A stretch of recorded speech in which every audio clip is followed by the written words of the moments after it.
My name is Charles. I am 72 years old, and until recently I didn't remember what it was like to sleep well. For weeks I went to bed exhausted, with heavy eyelids, hoping that sleep would quickly overcome me. But as soon as I closed my eyes, my mind lit up. Thoughts spinning endlessly, leg pains, the sound of the clock marking every minute. I tossed and turned again and again. I got up to go to the bathroom, drank water, tried counting sheep, praying, breathing deeply. But nothing worked. And the worst wasn't just the night. The hardest part was the morning, waking up without having truly slept, with my body more tense than relaxed, with a foggy head, feeling unmotivated.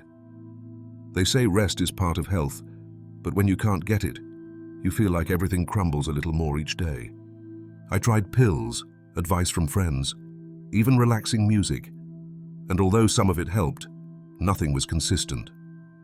Until one day my granddaughter told me about something so simple that at first I didn't give it much importance. A tea, one that mixes magnesium and valerian, natural, affordable, without chemicals or side effects. At first I doubted. How could something so simple have an effect if nothing else had worked? But I gave it a try. Today I want to tell you what happened. I want you to know what I felt trying it, night after night, and why I believe that if you also have trouble sleeping, this small change could help you more than you imagine. It's not magic, but if you give it a chance every night for a week, you might sleep again like you did years ago, like when sleep was a refuge, not a battle. Tell me in the comments how old you are and from which country you are listening.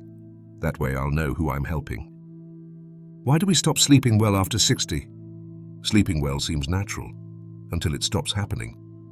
With the years, sleep begins to change. We don't notice it suddenly, but little by little. First, it becomes a bit harder to fall asleep. Then you wake up several times at night, and one day you realize you get up more tired than when you went to bed. After 60, our body starts producing less melatonin, the hormone that regulates sleep cycles. Other important substances also decrease, like tryptophan and serotonin, which help us relax. Also, the body changes. Muscle pains, nighttime trips to the bathroom, street noises that didn't bother before. Everything starts interrupting us. And to that is added something many don't mention: the accumulated stress of a lifetime. Worries don't disappear with age. Sometimes they change. It's no longer work or small children, now it's health, finances, fear of aging alone. And that emotional weight accompanies us on the pillow. You go to bed tired. The body asks for rest. But the mind doesn't shut down. Closed eyes don't guarantee sleep. You turn over, look for a comfortable position. The clock moves on. And in silence, frustration settles in. Before, in youth, we slept effortlessly. We could go to bed late, get up early, and still feel energetic. Sleeping was automatic. You closed your eyes, and soon the world disappeared. Not today. Today, sleeping well is almost a luxury, but it shouldn't be. Rest is not a reward, it's a vital need. That's why it's so important to understand what is happening to us and look for solutions that don't harm us further. Because insomnia is not just a nuisance, it's a warning. And when the body alerts us, we must listen. How lack of sleep affects older adults. Sleeping poorly is not only noticeable in next-day yawns. Over time, the body and mind start to pay the price. In older adults, lack of sleep has much deeper effects than in young people. It's not just being tired. It's feeling like you are slowly fading away without understanding why. When sleep isn't restorative, the body doesn't recover as it should. Muscles weaken, balance is altered, and reflexes, so necessary to avoid falls, become slower. Many elderly people who sleep poorly are at higher risk of tripping, losing stability, or even fracturing themselves in avoidable accidents. Also, blood pressure tends to rise when the body doesn't rest well. The heart works harder than necessary because it never reaches that deep, calm state that only sleep provides. And it's not just the body that suffers. The mind suffers too. Lack of sleep affects memory. What you once remembered easily now seems to fade away. Words don't come out. Dates are forgotten. Objects are left in strange places. Irritability also appears. Small things bother you more. You feel less patient, less tolerant. You don't know if it's age, but really, it's the accumulated tiredness of not sleeping well. And quietly, anxiety sneaks in. That feeling of restlessness without a clear cause that won't leave you alone. I remember Marcus, a neighbor aged 79. He was always active, loved walking, chatting in the park. But he began sleeping poorly. He woke up several times a night, sometimes for no reason. He said he couldn't disconnect. At first we thought it was temporary, but over months he stopped going out, lost weight. His expression changed. He no longer smiled the same. He once said, sitting in his garden, "Not sleeping took away my will to live." That's why when we talk about insomnia in old age, we are not talking about a simple discomfort. We're talking about something that can steal your quality of life, your relationships, even the will to keep going. Sleeping is not just resting, it's healing, it's recharging, it's becoming yourself again the next day. The vicious cycle of insomnia. When you can't sleep one night, you tell yourself it's no big deal, that you'll rest better the next day. But if that bad night repeats and becomes a habit, you enter a cycle that is very hard to break. Because not sleeping one night causes tiredness. Not sleeping several nights causes something deeper, stress. And here the vicious cycle begins. The body, not resting, enters alert mode. The mind becomes more sensitive. What you ignored before now disturbs you. What seemed small now becomes unbearable. Stress accumulates, and when the next night arrives, you can't disconnect. You go to bed tenser than the night before. Your mind keeps working, going over things you can't control. And again, you don't manage to sleep. Many try to compensate with coffee in the morning. One cup, then another, to stay awake and perform a little during the day. But coffee, though it seems like a momentary help, is a double-edged sword. That coffee that keeps you going during the day becomes your enemy at night. And since you go to bed exhausted but stimulated, you fall into the same trap. You lie down sleepy, but can't sleep. Others choose to nap. At first it seems harmless. 20 minutes stretch to an hour, then 2. And when night comes, the body doesn't have enough tiredness to sleep again. And so disorder begins. And when neither coffee nor naps help, a tempting option appears: sleeping pills. They seem magical. You take one, and finally, you sleep. Maybe not deeply, but at least you close your eyes and the world turns off. The problem is that this solution has a trap. The body gets used to it, the dose stops working, or you feel groggy the next day. And what started as occasional help becomes dependence. Many older people end up trapped between sleeping medications, coffee to stay awake, and anxiety for never being able to rest well. That's why the most important thing is not to turn off the symptom, but to break the cycle. Find a way to sleep that is natural, that doesn't create dependence, that doesn't disrupt your body or mind. And that's exactly what a tea like valerian with magnesium does. It doesn't force you to sleep. It helps you relax, to enter that state where the body, by itself, remembers how to do it. Because sleep is not something imposed, it's something allowed. And to allow it, you must first break the circle that prevents it. The story of the tea that helped Helen. It wasn't a doctor or a pharmacy. It was my granddaughter who first told me about the tea. We were in the kitchen. She saw me taking, once again, that white pill that helped me sleep. Halfway. I told her it didn't work like before, that it was harder to fall asleep each time, and that upon waking, I felt heavy, as if my body didn't belong to me. She looked at me with that mix of affection and concern and asked, "What if you tried something natural, Grandma? Something that doesn't leave you like that the next day?" She told me about a mixture she had read about in an article. Valerian with magnesium. Valerian. I had heard about it before. But magnesium? I had no idea. She explained that valerian helped relax the nerves and magnesium calmed the muscles like an internal balm. At first, I doubted. I didn't believe something so simple could have an effect if even pills didn't quite manage it. But I accepted. For her. Because I saw in her eyes she meant it. And because deep down, I also wanted to try something different. The first night I prepared the tea. Hot water, a teaspoon of dried valerian root, a few drops of liquid magnesium she had bought me at the herbal store.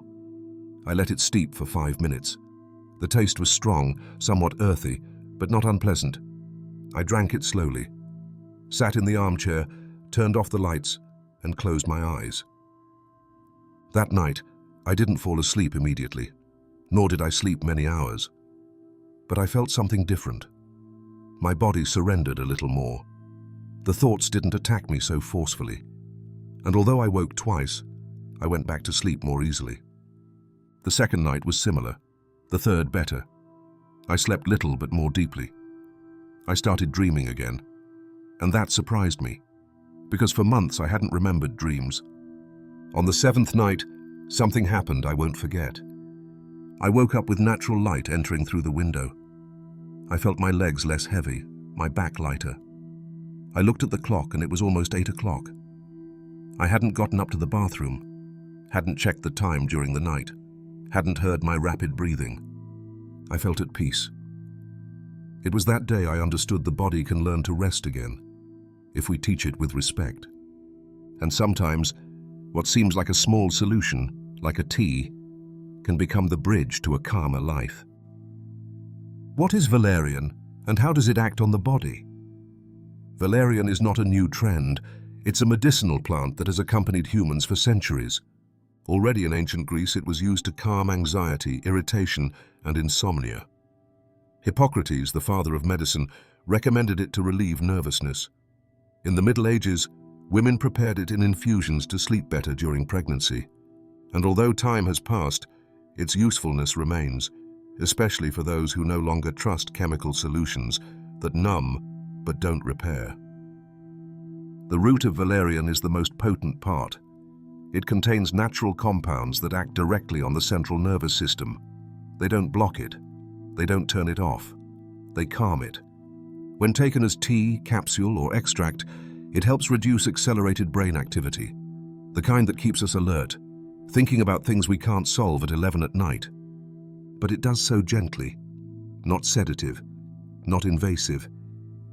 That's why many older people find in valerian an ally to recover rest without waking up groggy the next day. Unlike some sleeping pills that can cause dependence or side effects like dizziness, valerian has a much kinder profile with the body. Several studies have confirmed its effect. In older adults who took valerian for at least a week, there was an improvement in sleep quality, fewer night awakenings, and a general feeling of greater rest. A study conducted in Germany, for example, evaluated women over 60 with mild insomnia problems. After taking valerian every night for 2 weeks, more than 70% reported a notable improvement in sleep without adverse effects. Another clinical trial in South Korea found that in people over 65, valerian improved not only sleep quality, but also daytime mood. But beyond studies, there is the experience of those who have tried it. People who spent hours tossing in bed and who, thanks to this plant, regained the ritual of sleeping calmly. Because valerian doesn't force the body to sleep, it reminds it how to do it. And in times when everything seems to rush, finding something that invites us to stop and rest is a true gift. What is magnesium, and why do you need it to sleep well? Magnesium is one of those silent minerals that do a lot for us, though we hardly ever think about it. It's present in every cell of the body and participates in more than 300 essential functions.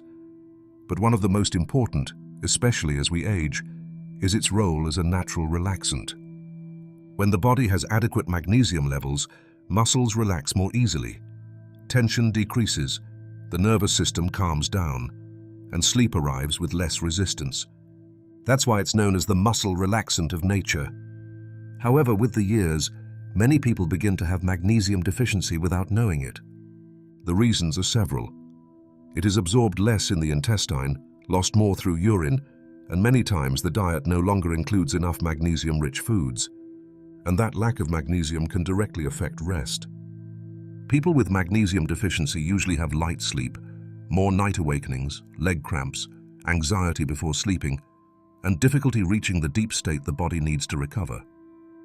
A study done on older adults with mild insomnia showed that after 8 weeks of taking magnesium daily, participants not only fell asleep faster, but reported feeling more rested in the morning. It wasn't just that they slept longer, they slept better. And that's key. It's not just about the quantity of sleep, but the quality. Sleeping 8 hours but interrupted is very different from sleeping 6 hours but deep and restorative. Magnesium contributes precisely to this, helping the body enter and maintain deep sleep phases. Now, not all magnesium supplements are the same. There are several forms, but the most recommended for sleep are magnesium citrate and magnesium glycinate. Citrate is easily absorbed and helps especially with digestion, ideal for those who also suffer from constipation. Glycinate, on the other hand, is bound to an amino acid that promotes mental relaxation. It is widely used in cases of nighttime anxiety or emotional tension. Both are safe and well tolerated by older adults, especially if taken in proper doses and accompanied by a calm pre-sleep routine. A simple tea with valerian and a few drops or capsules of magnesium could be the combination the body has been waiting for a long time. Because sleeping well is not a luxury for the young, it's a need we must not lose with the years. How to prepare the tea correctly? Practical step by step. By now, you know why valerian and magnesium can help you sleep better. But the key is how you use them. Because even natural things need proper preparation to work. That's why I want to tell you step by step how I prepare my tea every night. First, the ingredients. You only need 2 things. A teaspoon of dried valerian root. You can get it at herbal shops or natural product stores. It comes in bags or loose. A magnesium supplement in powder or capsule form, preferably citrate or glycinate. If you have magnesium powder, better. It dissolves more easily in hot water. If you use capsules, make sure they can be opened and mixed, or take them along with the tea. Now, the timing. Ideally, drink the tea between 30 and 60 minutes before going to bed. Not right before getting into bed, but a little earlier, as part of a small ritual to signal the body it's time to rest. Avoid coffee, black tea or energy drinks after the afternoon. Same with screens, TV, mobiles, tablets. Artificial light confuses the brain and delays natural melatonin production. Turn off strong lights, turn on a soft lamp, and start slowing down. Now the preparation. Boil a cup of water, about 250 milliliters. Once the water boils, turn it off. Add the teaspoon of valerian and let it steep for 5 to 7 minutes, no longer, so it doesn't get too bitter. If you're using magnesium powder, add it at the end, when the tea is a bit cooler. This way you avoid damaging its properties. Strain the infusion, stir with a spoon, and drink slowly. The taste is particular. Some people say valerian smells strong. That's normal. You can add a few drops of lemon or a little honey if you need, but avoid sugar. Practical recommendations. Use a cup you like. It seems a minor detail, but the environment matters. If you can, always drink it at the same time. Regularity helps the body recognize the time to sleep. While you drink it, turn off all noise. Read something light, listen to soft music, or simply stay silent. And some important precautions. Do not mix this tea with alcohol. The relaxing effect could become too strong. If you're taking medication for anxiety, sleep, or blood pressure, consult your doctor before adding valerian or magnesium. Although natural, they can interfere with other treatments. If you have kidney or liver disease, it's also advisable to ask first. Remember, the tea is a tool. It doesn't work miracles on its own, but if used with consistency, respect, and patience, it can help you recover something you should never have lost: deep rest. What you can expect in 7 nights? Realistic progress. When you start using something natural to sleep, patience is important. Because unlike pills that act fast but superficially, natural remedies work deeper, slower, but also longer lasting. You won't sleep like a baby the first night, but if you're consistent, you'll notice changes. During the first nights, between the first and third, what you'll feel is slight relaxation. You might not fall asleep faster, but you'll notice your body is less tense. Thoughts bother you less. It doesn't mean awakenings disappear, but when you open your eyes in the middle of the night, it will be easier to fall back asleep. Something inside you begins to calm down, and that something is the nervous system responding. By the fourth or fifth night, the body starts getting used to the tea ritual. It recognizes it, prepares itself. You might start having fewer interruptions during the night. Maybe you go from waking 3 or 4 times to just once. Maybe dreams return, or you simply feel like you're entering a deeper rest phase. And the most curious thing is that even if you still sleep few hours, you'll get up feeling a little lighter, with less fog in your head. On the 6th and 7th night, if you've kept the routine, you'll likely notice clear improvements in your energy upon waking. You'll get up with more mental clarity, more balance, and also better mood. Because when we sleep well, we see the day with different eyes. Things don't change outside, but they change inside. Small pains disappear, digestion improves. You feel like walking, and you want to do things you had set aside again. Now, this doesn't happen by magic. It's not a miracle, and it's not an instant cure. But if you do it every night, carefully, without anxiety or rush, it works. The body, even with age, remembers how to sleep. It just needs you to allow it. And that permission begins by changing habits, trusting nature, and giving rest the importance it deserves. Because sleeping well is not luck, it's a right, and you can reclaim it too. Other habits that enhance the effect of the tea. Valerian and magnesium tea is a powerful help. But like everything in life, it works better when accompanied by small habits that work in the same direction. Sleeping well doesn't depend on just one thing. It's like an orchestra. Every instrument counts. And if you get them to play together, in harmony, then the body understands it's time to rest. One of the most important habits is going to bed at the same time every night. Even if you don't work anymore or don't have a fixed schedule, the body appreciates regularity. The biological clock, the one we all have inside, needs routines. Sleeping at 11 one day and 2 in the morning the next only confuses it. You don't have to be as exact as a soldier. Just respect a range. For example, going to bed between 10 and 10:30 every night. Soon you'll see how your body starts preparing itself to sleep at that time. Another fundamental habit: avoid screens an hour before bed. Television, phone, tablet, or computer. All these devices emit blue light that tricks the brain into thinking it's still daytime. Even if you're watching something calm, that light prevents your body from producing the melatonin needed to sleep well. A healthy alternative is to turn off screens an hour before sleep and replace them with something that favors rest. You can, for example, do gentle stretches. Nothing intense. Just move your shoulders, stretch your legs, slowly turn your neck. These movements relax muscles and release the day's tension. Another option is to read something light. Not something that disturbs or makes you think too much. It could be a simple story, poetry, or even wise phrases. Reading silently calms the pace of thoughts. And if you don't like reading, try instrumental music. Slow melodies without lyrics help slow breathing. Studies show that listening to calm music before sleeping can improve both sleep quality and duration. You can choose sounds of nature, rain, wind, ocean waves, or soft classical music like piano or acoustic guitar. Make that moment before sleep sacred. A real pause, not an impatient wait, because the tea is a key, but you are the door, and only if you decide to open it will rest come. Sleeping is not a luxury.